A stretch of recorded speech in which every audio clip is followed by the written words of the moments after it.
Hello, my name is James. Welcome. Today, I have a short but very special lecture on faith and belief. Today, we are pleased to provide an opportunity to listen and learn from the words of Neville Goddard. Let us begin. Hello everyone. I'd like to talk to you today about the power of belief. Many of us have heard sayings like the power of positive thinking or see the glass half full. What I'm proposing is that it is not just a way of thinking, it's a way of living. Blessed are those who believe. Belief becomes tangible action when our minds and hearts unite. When we believe in something, when we have faith, we steadily approach a destination.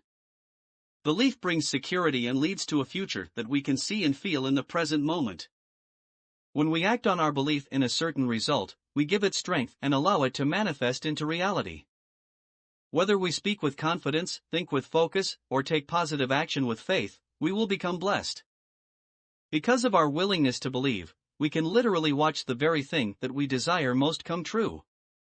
We can tap into the power of faith to make our dreams a reality. This is a cause for great celebration. Bless those who believe, for it is from them that joy and abundance is created. Thank you, friends. I'm Neville Goddard, and that was my lecture on Blessed Are Those Who Believe. God bless you all.